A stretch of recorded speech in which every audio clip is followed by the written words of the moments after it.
Resistance Burning Skies, the second spin-off title in a long-running franchise of PlayStation classics. All developed by Insomniac, except of course spin-offs. First one done by Ben Studio and received quite well, and the second done by the incredible developers Nihilistic Software. These same devs were responsible for some absolute bangers, such as Call of Duty Black Ops Declassified, later on in the year after Resistance. These were early days for the PlayStation Vita. Things seemed on the up and up. Everything was promising. This one had 2 analog sticks. 2 analog sticks? There were entries of main PlayStation staples still coming out on the Vita at this time. Main series like Uncharted, Resistance, Killzone, the same collections that were coming to the PS3 were coming to the Vita. God of War, Jak and Daxter, Ratchet and Clank, Sly Collection, they were just everywhere. It was really an amazing time to be a PlayStation fan. Both the PSP and the PS3 shifting generations to create the new era of the PlayStation Vita and the PlayStation 4. It was incredible.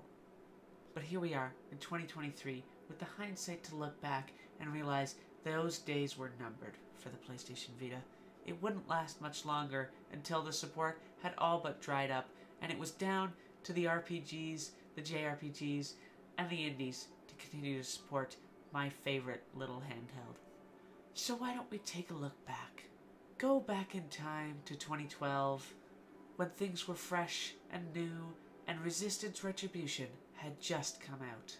And let's answer the question, was it any good?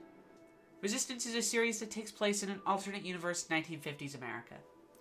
In Burning Skies, you're a firefighter who takes up arms when aliens invade. There's a freedom fighter lady who sometimes helps. There's some boss fights, and you're after your family, because of course there's gotta be some stakes. Having played through the whole story, I can say, without question, it is resoundingly okay. The main character is boring, and the family being captured doesn't add much of anything. But the freedom fighter Ellie is pretty cool, and honestly I wish I had played it from her perspective.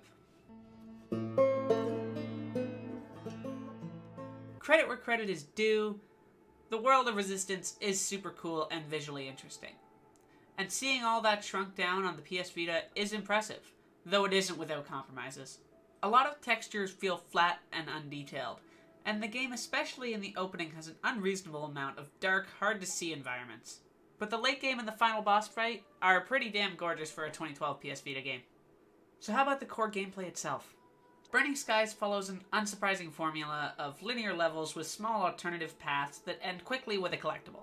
This is by no means a bad thing, especially for a handheld. The pick up and play value of simple, easily paused levels with cutscenes in between makes it a great fit for the Vita.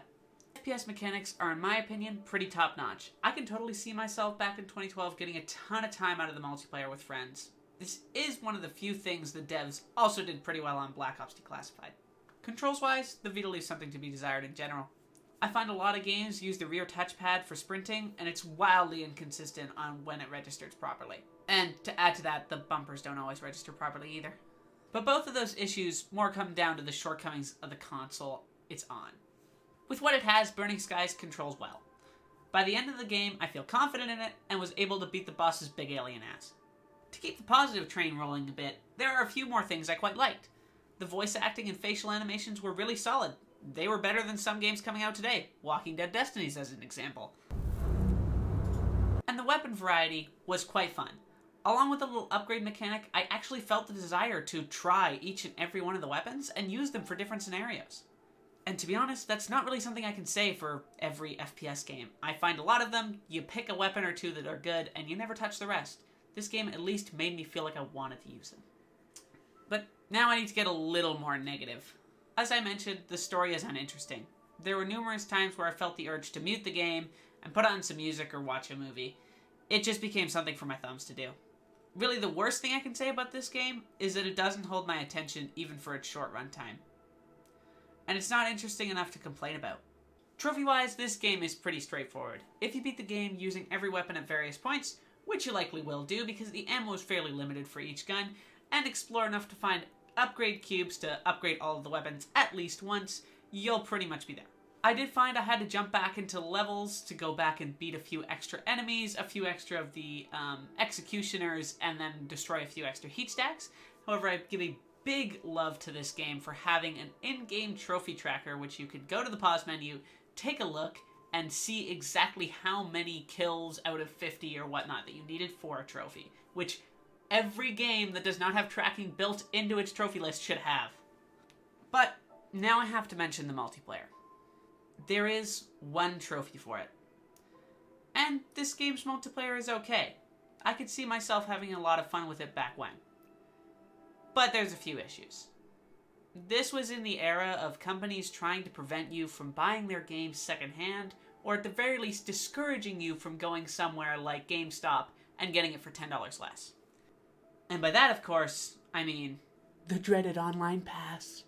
So that means I had to spend $10 to get this trophy. Or at least I'd only have to spend that if there were people online and playing it. There are not. So I had to buy this game a second time. And then, of course, I had to buy another online pass. Which would be fine and dandy if this game could allow you to play the multiplayer matches with 2 people. But of course, in order to start a lobby, doesn't matter how many you need once the lobby is started. In order to start a lobby and get into a match, you need 4 people. Now, I may look like somebody who has 4 PS Vitas, but I only have 3. Sorry, that one? No. This one's just my cell phone. This bit was not worth it.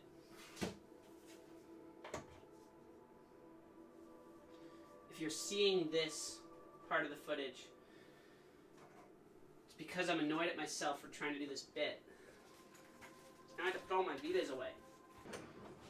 The drawer still closes, we did it. Thankfully, all I had to do was 1 online match, and no, I didn't have to buy the game 4 times. I have a very excellent friend, Mr.